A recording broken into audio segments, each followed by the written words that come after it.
பாட்டாளி மக்கள் கட்சியை எப்படியாவது தன்னோட முழு கட்டுப்பாட்டுல கொண்டு வந்துடணும், கைப்பற்றி விடணும் அப்படிங்கிற ஒரு பெரிய ஆசையோடையும் நம்பிக்கையோடையும் டெல்லி சென்ற அன்புமணி அந்த ஆசை நிராசையாகி பெருத்த ஏமாற்றத்தோட திரும்பி வந்ததுதான் அவரோட ஆதரவாளர்களுக்கும் பாமக முக்கிய தலைவர்களுக்கும் ஒரு பெரிய அதிர்ச்சியை கொடுத்திருக்குது.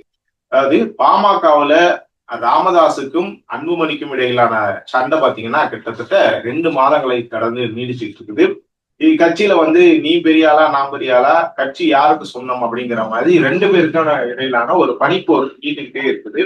இதுல பாத்தீங்கன்னா அன்புமணி ராமதாஸை ரொம்ப மோசமான சில வார்த்தைகளை சொல்லி பொது வெளியிலேயே பேசுறாரு.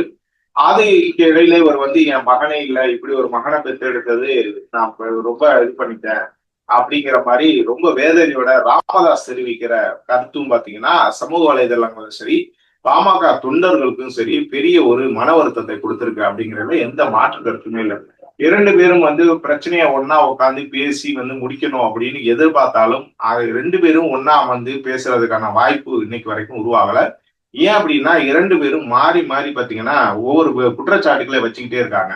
அன்புமணி ராமதாஸ் குறித்து ஒன்னு சொல்ல, ராமதாஸ் குறித்து அன்புமணி ஒண்ணு சொல்ல அப்படின்னு சொல்லிட்டு இந்த பிரச்சனை நாளுக்கு நாள் பூதாகரமாகிட்டு தான் போகுது ஒழிய குறைஞ்சபாடு இல்லை. இதனால இப்ப கிட்டத்தட்ட பாமக 2 அணியா பிளந்துருச்சு அப்படின்னே சொல்லலாம். ஏன்னா பாமகவுல அன்புமணிக்கு ஆதரவானவர்கள் பாத்தீங்கன்னா அன்புமணி தலைமையில ஒரு கூட்டம் நடத்துறாங்க. இங்கிட்டு ராமதாஸ் பாத்தீங்கன்னா அவரோட ஆதரவாளர்களோட ஒரு கூட்டம் நடத்துறாரு. இப்படி 2 பிரிவா பாமக பிரிஞ்சு கிடக்கிற ஒரு சூழ்நிலையில பாமக எனக்கு தான் சொந்தம், பாமக கட்சியில இருக்கிறவங்க எல்லாம் எனக்கு தான் ஆதரவு கொடுக்குறாங்க அப்படிங்கிற மாதிரி அன்புமணி பாத்தீங்கன்னா தேர்தல் ஆணையத்தோட கதவை தட்டினாரு. அதுக்கு முன்னாடி பாத்தீங்கன்னா பாமக தலைவர் பதவியில தலைவர் பதவி அன்புமணியோட பதவி காலம் நிறைவடைந்துருச்சு, இப்ப நான் தான் தலைவர் அப்படிங்கிற மாதிரி ராமதாஸ் ஒரு பேட்டி கொடுத்து அவரும் தேர்தல் ஆணையத்துல ஒரு மனு தாக்கல் பண்ணியிருக்காரு. இதுக்கிடையில அன்புமணி பாத்தீங்கன்னா எல்லா பாமக முக்கிய நிர்வாகிகள் மற்றும் எம்எல்ஏக்கள் ஆதரவு எனக்கு தான் இருக்குது, சோ பாமக எனக்கு தான் சொந்தம் அப்படிங்கிற மாதிரி ஒரு அறிக்கையோட டெல்லி தேர்தல் ஆணையத்துக்கு போன அன்புமணி பாத்தீங்கன்னா பாஜக நம்மளுக்கு பெரிய அளவுக்கு உதவும், ஏன்னா அவங்களோட தான் நம்ம கூட்டணி வைக்க போறோம், இந்த விவகாரத்துல பாஜக நம்மளுக்கு உதவி செஞ்சுச்சுன்னா ஈஸியா எப்படி அதிமுக எடப்பாடி கைவிக்கு போனுச்சோ அந்த மாதிரி நம்மளுக்கும் பாமக நம்ம கைக்கு வந்துடும் அப்படிங்கிற மாதிரி ஒரு ஆசையில என்ன பண்ணாருன்னா அமித்ஷாவையும் பாஜக தேசிய தலைவர் நட்டாவையும் சந்திக்கிறதுக்காண்டி போனாரு. ஆனா அவரை சந்திக்கிறதுக்கு முடியல. கிட்டத்தட்ட 1 வாரத்துக்கு மேல அன்புமணி டெல்லியில காத்திருந்த சூழ்நிலையில அமித்ஷாவும் சரி நட்டாவும் சரி அன்புமணியை சந்திக்கிறதுக்கு நேரமே ஒதுக்கப்படல. இதுக்கு முன்னதா என்ன நடந்துச்சு அப்படின்னா தேர்தல் ஆணையத்திட்ட போயிட்டு மனுவை கொடுத்த அன்புமணி பாத்தீங்கன்னா அடுத்ததா பாஜக மூத்த தலைவர்களை சில பேரை சந்திச்சிருக்காங்க. அப்ப அவங்க கொடுத்த ஒரு தகவல் தான் அன்புமணிக்கு அதிர்ச்சியை கொடுத்திருக்கு. அதாவது பாமகவுல இந்த மாதிரி ஒரு பிரச்சனை ஏற்பட்டுச்சு அப்படின்ன உடனே பாஜக தலைமை என்ன பண்ணியிருக்காங்கன்னா தமிழ்நாட்டில் உளவுத்துறை மூலமா ரிப்போர்ட் ஒண்ணு தயார் பண்ணியிருக்காங்க. பாமக யாரோட கை ஓங்கி இருக்குது, இது கள நிலவரம் என்ன அப்படிங்கிற மாதிரி அந்த ரிப்போர்ட்ல பாத்தீங்கன்னா உளவுத்துறை கொடுத்த அந்த ரிப்போர்ட்ல அதாவது கட்சியோட நிர்வாகிகள் எம்எல்ஏக்கள் எல்லாருமே அன்புமணிக்கு சாதகமா இருந்தாலும் பாமக அடிமட்ட தொண்டர்கள் குறிப்பா வன்னியர் சமுதாய மக்கள் பாத்தீங்கன்னா ராமதாஸ் தான் பெரிய அளவுக்கு நம்புறாங்க. சோ சட்ட ரீதியா அன்புமணி கையில கட்சி போனாலுமே அது வாக்கா மாறும் அப்படின்னு சொல்ல முடியாது. ஏன்னா ராமதாஸை தான் பெரிய அளவுக்கு நம்புறாங்க, ராமதாஸ் தான் அந்த கட்சியை உருவாக்குனவரு. சோ அதை மனதில் வைத்து வன்னிய சமுதாய மக்கள் ராமதாஸ் மேலதான் முழு நம்பிக்கை வச்சிருக்காங்க.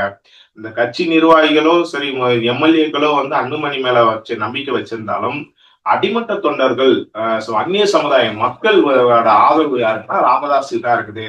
ஒருவேளை ராமதாஸுக்கு விரும்பாத ஒரு கூட்டணியில, அதாவது ராமதாஸ் அதிமுக தலைமையிலான கூட்டணியில இணையணும் அப்படின்னு விரும்புறாரு. இவர் பாத்தீங்கன்னா அன்புமணி பாஜக தலைமையிலான கூட்டணியில இணையணும் விரும்புறாரு. இது சம்பந்தமான ஒரு வீடியோ நம்ம ஏற்கனவே போட்டிருக்கோம்.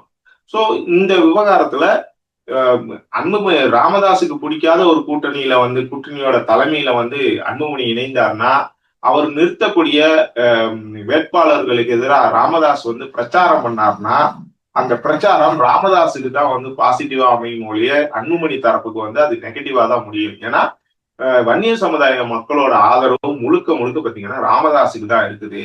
அதனால அந்த எந்த தலைமை வந்து அதாவது எந்த கட்சியோட கூட்டணி வைக்கிறாரோ அந்த தலைமை கூட ராமதாஸோட இந்த பிரச்சாரம் வந்து சிக்கலை கொடுக்கும் அப்படிங்கிற மாதிரி உளவுத்துறை பாத்தீங்கன்னா பாஜக தலைவர் தலைமை கிட்ட ஒரு ரிப்போர்ட் கொடுத்துருக்கு.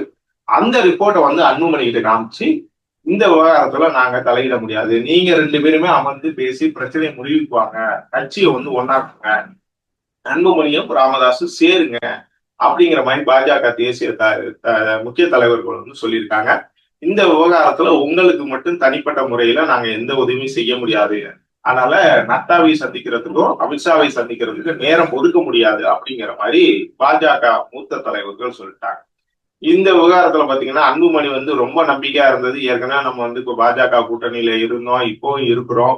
இன்னும் வரக்கூடிய தமிழ்நாடு சட்டமன்ற தேர்தலையும் பாஜக கூட்டணியில தான் இணைய போறோம். அப்படி இருக்கும்போது நம்ம கண்டிப்பா வந்து நம்ம பாஜக உதவி நிற்கிறா தேர்தல் ஆணையம் எளிதா வந்து நம்மளுக்கு வந்து கட்சியை வந்து நம்ம கையில ஒப்படைச்சிருவாங்க அப்படின்னு நினைச்சிட்டு இருக்க அன்புமணிக்கு வந்து இந்த பாஜக முக்கிய தலைவர்கள் கொடுத்த அந்த உளவுத்துறை ரிப்போர்ட் உண்மையிலேயே பெரிய அதிர்ச்சியை கொடுத்துருக்குது.